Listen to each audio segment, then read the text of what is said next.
Hey guys, this is Comic Uno, and today I'm doing Comic Uno episode 248, and this is a show where I review all the comics I've read this week in one show. So let's get started. We go least favorite to best pick of the week. Got out a tiny bit of a smaller haul this week. It was 17 books. I usually get about 20.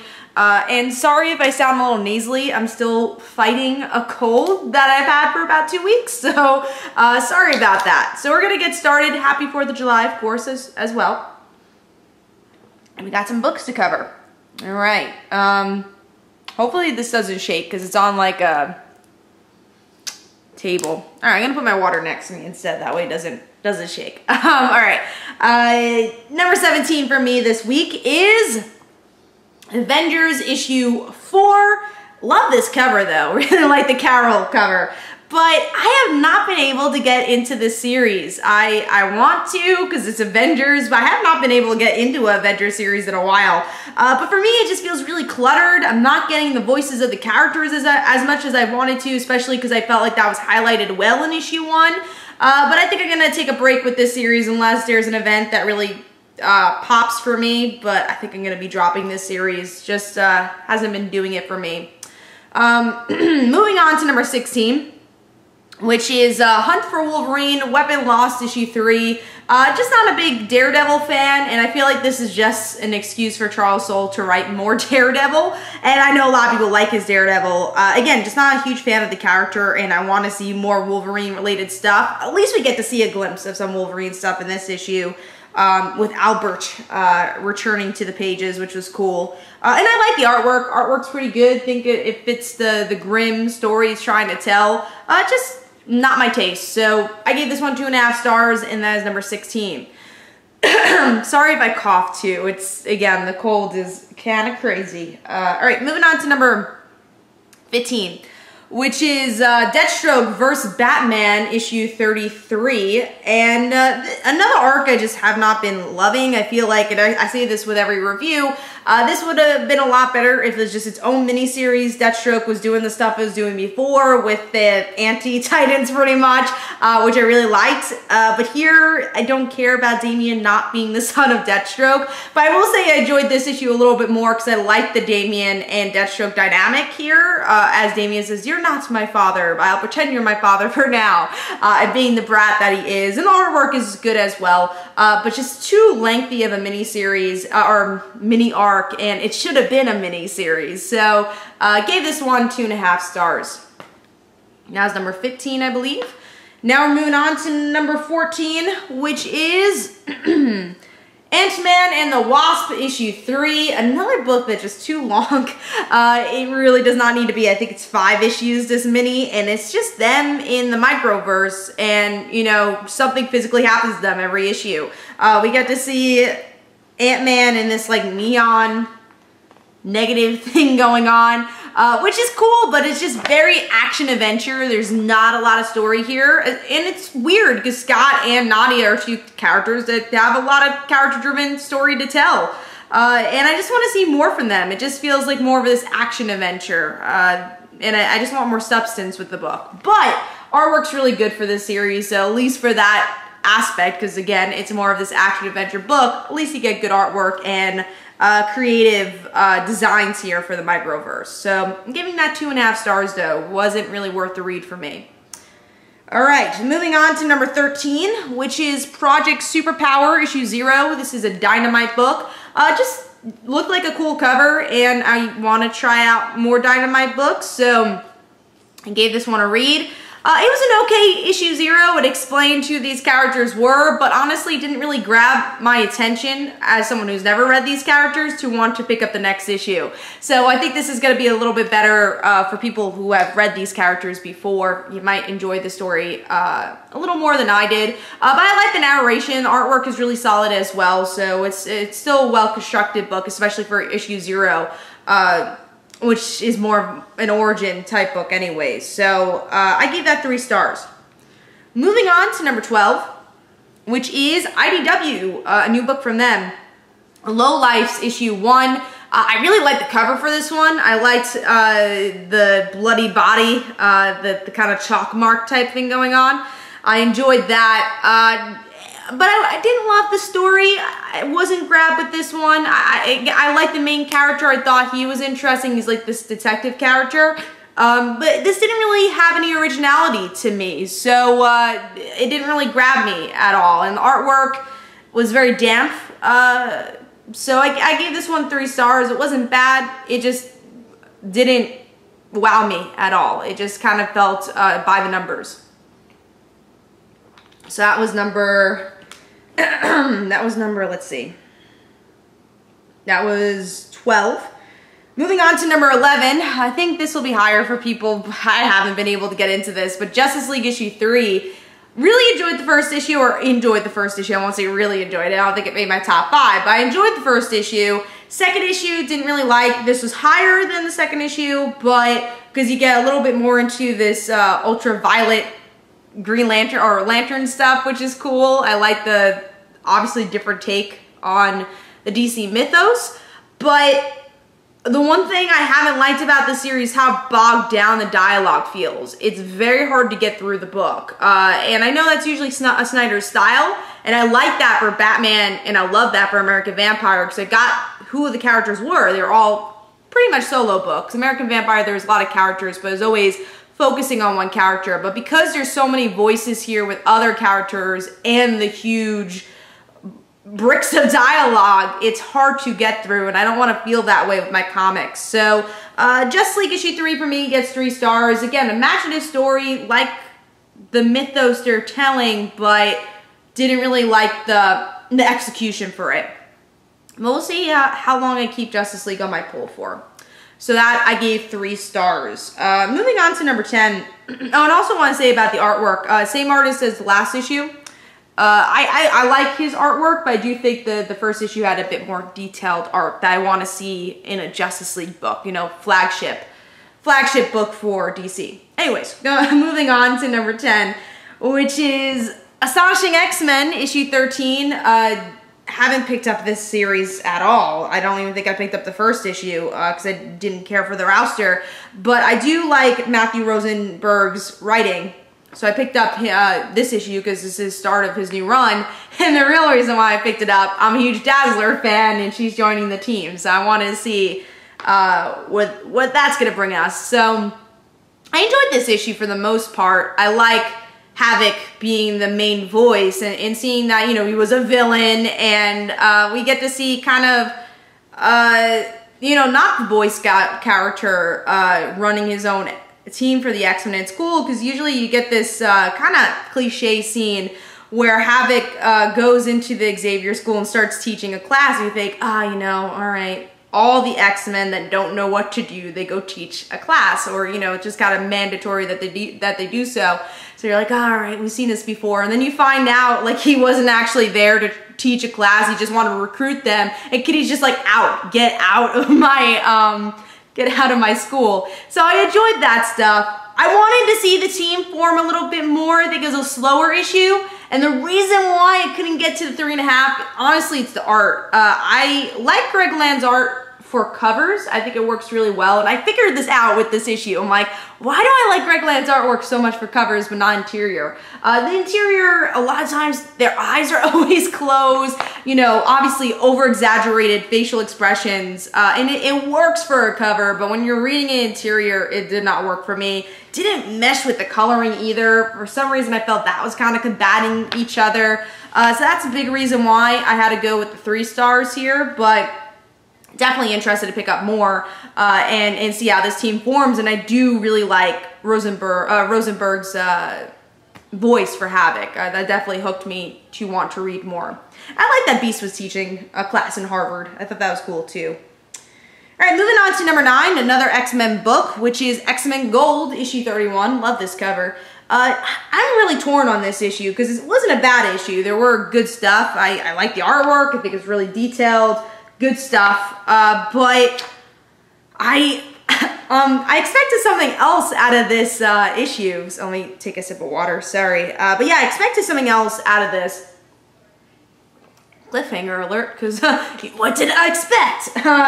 But when I picked up this issue and I was really anticipating it, I thought this would be more an epilogue to the wedding, and we won't get into wedding. If you liked it or not, check out my review. But I wanted a little bit more of an aftermath, and I feel like we jumped right into this Rachel story, and I got not confused, but I'm misled because there's two different worlds going on. It's Rachel's head, and there's a lot of information being told in this kind of futuristic, her world pretty much.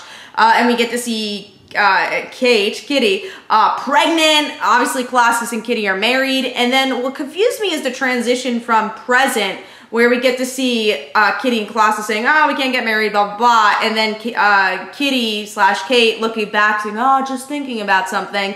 This is all in Rachel's head, so how's she thinking of that time period if that time period technically doesn't exist? It's a little confusing. And the reason why I kind of overthink this is because you want to know why Kitty said no, and now you're wondering, is Mark Guggenheim going to make her pregnant? What's going on? So I think we needed an issue in between this, a transition issue, before getting into this, not bogged down, but information overload issue with Rachel, which is a really good arc. I want to see this, but just maybe not the right timing. We need a little bit of time to heal from X-Men Gold, issue 30, where Kitty and Colossus didn't get married. We need a little aftermath issue. And it's weird, you know, people don't want filler issues, but I think you needed one here. It just was way, you know, you had that powerful moment of X-Men Gold, and then you're jumping into a big story with Rachel. It felt too quick, especially because it's only been 2 weeks. It hasn't even been a month. So everything's still fresh. The wounds are still fresh. So I'm torn. Was not a bad story. Maybe just not the best time to tell it. So I gave this one 3.5 stars. We'll see where this issue goes and if I feel differently as the arc continues. All right, moving on to number 8, which is a book I was really excited for. A little disappointed with it, but still a good book, and that is Catwoman issue 1. Big fan of Joelle Jones' artwork. I like her style, and I like her writing as well. If you ever read Lady Killer, love that series. So she wrote and drew that book, and that's the book that really put her on the map. Really a big fan of Supergirl being super. So when I heard that she was going to be doing Catwoman, I was like, finally, we might get a good Catwoman series, because, you know, when did we get a good Catwoman series? When's the last time? Definitely before the New 52, in my opinion. So I was excited for this, and obviously there's things to say with this issue, with the aftermath of the Batman wedding, which obviously I'll end up talking about.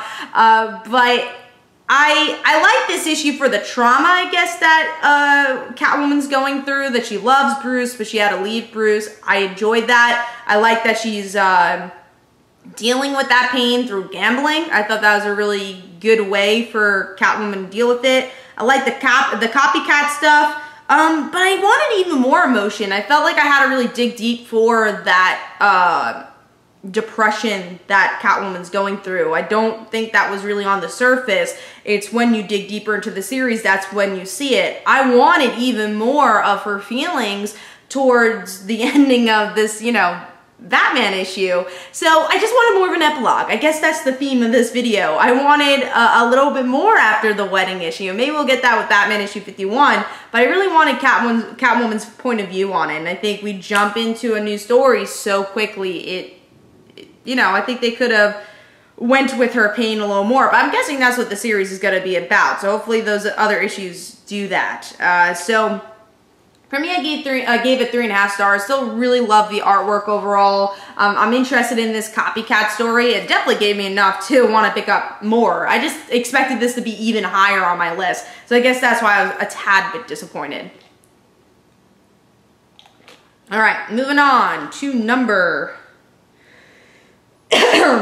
7, which is the Man of Steel, issue 6. I will say this is the issue I enjoyed the most. I know it seems low, but I actually just really liked a lot of comics this week. With this issue, I gave this 4 stars. I especially like the Lois and John stuff. I like that Lois is going to write a book about her adventure going into space and helping out. Obviously, John won't be part of the book, but helping out John kind of figure out his culture. I enjoyed that aspect. I like the artwork as always. I believe it's just Fabric. And if it's not, the 2 artists worked really well in making it look the same. The reason why I didn't put this higher, again, it's the other story that just doesn't feel as connected as I want it to be until the end, where you get to see Superman breaking down, and I love that scene. That really got to me. But the family stuff was super strong, and I really do like Bendis' voice for Superman, and I think he aces it even more here with this issue. So I'm going to give this one 4 stars, and probably my favorite out of the Man of Steel issues. I really enjoyed it. I wanted to be in my top 5, but just again, very strong week this week. Number 6 we're moving on to, which is the Immortal Hulk issue 2. Love this issue. I've been really liking the new direction of Hulk, and I'm glad, because I feel like Hulk has been having kind of a roller coaster. Sometimes it's really good, the series, and then it just kind of dips in recent years. And it's been hard for people to connect with Hulk. It doesn't look like the sales are as good, and that's why Hulk died. So it's nice to have him back in this new direction about death. I really like this issue of it's Bruce dealing with that. How did he feel about dying? And Banner actually dying and not being Hulk, that Hulk can never die. I thought was such an interesting concept, and I like kind of the villain of the story that's going through a similar thing. I think they connect the gamma radiation very well, and then the glimmer of hopefully Bruce hanging out with some people he knows. I like that Betty was referenced. I hope we get to see Betty. It's been way too long, and I love the artwork. I think it just fits the tone so well. All the slight greens in the background just showing the Hulk inching up. It's just brilliant artwork here. I love that. It's haunting. That's the one thing. It was just a really haunting issue, and that's exactly what you want from a book like this. So I gave this a solid 4 stars. I thought it was creepy, and it felt like a movie, and that's pretty cool. All right, so I gave that number 6. That is 4 stars. Moving on to number 5, glad to see this in my top 5 again. Death or Glory, issue 3. I wasn't a huge fan of issue 2. I liked issue 1 a lot, and I think issue 3 is exactly what we needed. Half of the issue is just explaining who this character is, and I needed that. Honestly, since issue 2, I needed that. I'm like, who are these characters? Why should I care about these mob characters? And you kind of find out why you do, you know, who her husband is, how she grew up. You needed that to really grab our attention. And now we know her character, so I enjoyed that. And it gets really creepy by the end, where they're trying to rescue these the family members of the person helping her out. And the thing that creeped me out the most and made this haunting as well is the grandma or one of the family members who's in a coma, and it's like the drool that's dripping, and it's our main character just trying to save her, and then these like crazy kind of ghost-like characters chasing them down. So it was a really cool ending that kind of flips the switch on where the series was going. So I liked it. I like our main character's voice, and like I said, we really needed that first half of this story to get me more invested into the series, and now I am, and I'm glad they did that. So 4 stars for me. As always, Big L's artwork is awesome. I really like his style and the expressions he uses, and even just the scenes where we get a lot of narration, he still makes it very interesting to look at, where we do have some of these white spaces to use for the words. So yeah, gave this one 4 stars. That is number 5. Moving on to number 4. And this is the highest I could go with this one, because just like everyone else, I'm sure you're torn with it. And that is Batman issue 50. So I did a whole individual review for it, so I won't go too much into detail. And I did another video about XMen Gold versus Batman, so go check those out. But what did I think overall? I'm upset about the outcome. I wanted Catwoman and Batman to get married, but I understood everything that happened. I thought the motivations made sense. I like that kind of in a way that Catwoman went that direction. She wants Bruce to be Batman, and that's important, even if that means sacrificing their happiness. I think that makes sense for both characters.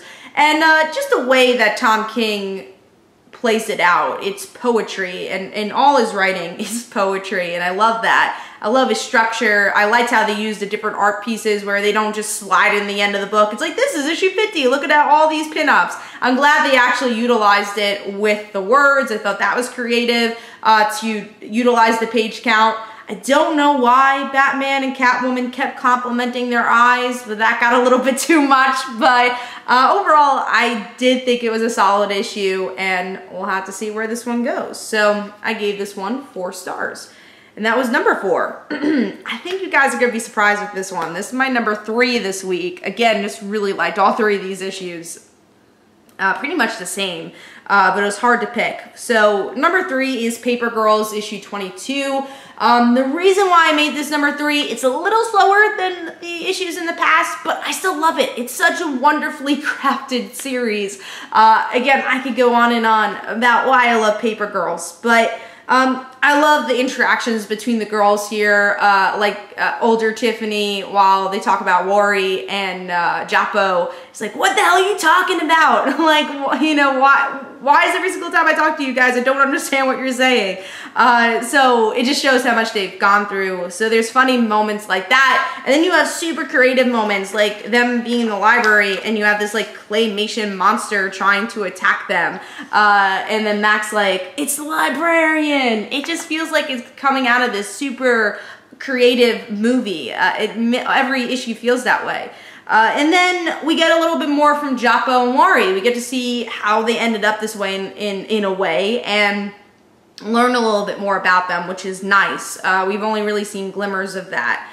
But of course, my favorite part being KJ and Mac. I really like their interactions. And Mac dealing with if she's gonna die or not. You know, she's like, oh, you know, I could put it on hold. Let's try to figure out how to get back. But in the end, she really wants to obviously not die. And then Aaron brings up a good point of saying, hey, remember, we can't escape our fate. This is what the boys told us in the first arc of the series. And, you know, Mac brings up a good point. He's like, well, says the girl got shot and was saved, but maybe that was always part of fate. Question mark. And then the ending is where you really get some questions here, and it's Mac hearing herself on the radio. And also one scene I really like, going back before I talk about this, is that scene where they get the radios in their hand and you hear the echo in the radio. I just love that. It's such a small detail that makes, again, this brilliant storytelling from Chang and Brian K. Vaughan. Anyways, theories on that last page.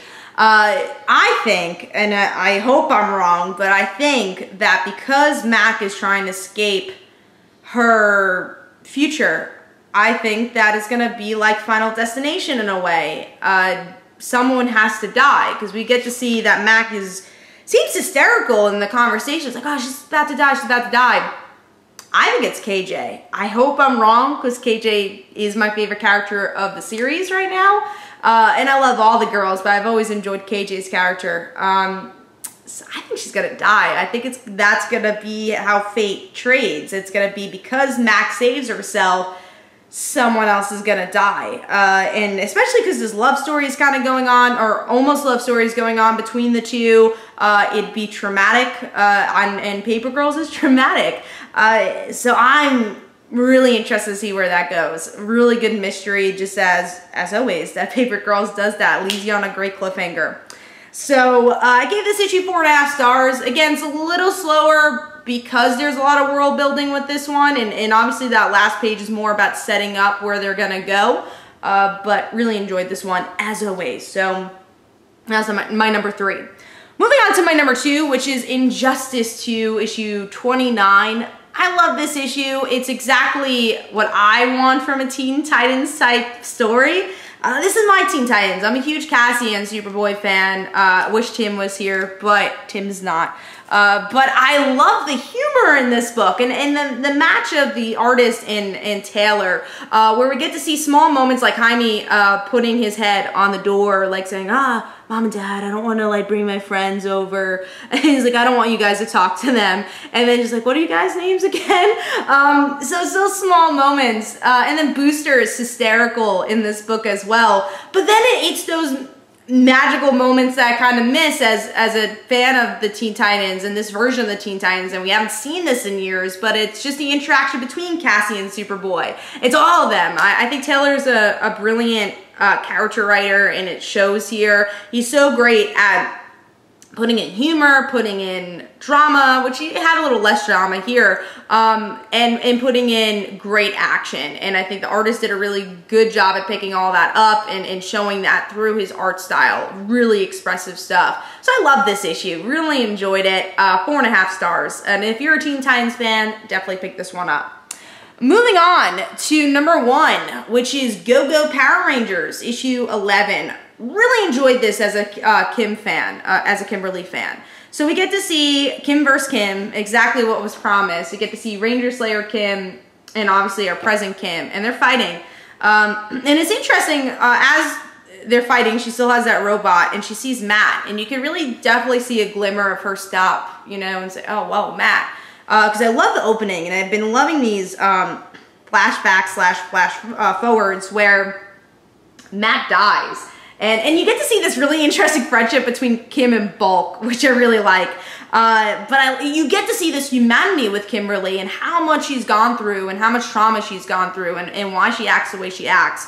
And then you question, like, how did she end up, you know, working with Draken? And then you find out that she's been under his spell in a way, and now she's out for revenge. And I think this Kimberly makes a lot of sense to do that. Again, she's lost Matt, she's lost everybody, and she knows she's lost them because of Draken. So I like that she kind of pretends too that she's still on his side, and then really quickly says, you know, I want to kill you. And really, it might backstab the other Rangers to do so. I think revenge is really going to drive her. But I also like this, you know, smaller moments, which GoGo is so good at doing. Ryan is so good at doing. I love his character moments here. You know, seeing younger Kim and older Kim hanging out at the juice bar, and Kim actually having fun. And she's saying, it's been such a long time since I've done this. And it was really cool to see those small pages. I think that's what really made this my number 1 issue of the week, were moments like that. I think it just was a really well-balanced issue. And of course, Dan Mora's artwork is so good. Love his designs for the characters, love the expressions, just really great stuff here. So overall, I gave this one 4.5 stars. Can't wait to see where this series goes, and I love how complicated Ranger Slayer Kim has become, and you really get to see that in this issue especially. So hopefully you guys enjoyed. This is Comic Uno. Don't forget to follow me on Twitter. Don't forget to like my Facebook page. Also, in the description below, there are links to my comic book, Like Father, Like Daughter. And don't forget to like the Facebook page of Like Father, Like Daughter. And let me know in the comments below what was your least favorite comic, your pick of the week, and everything in between. So hopefully you guys enjoyed. And this is Comic Uno. Bye, guys.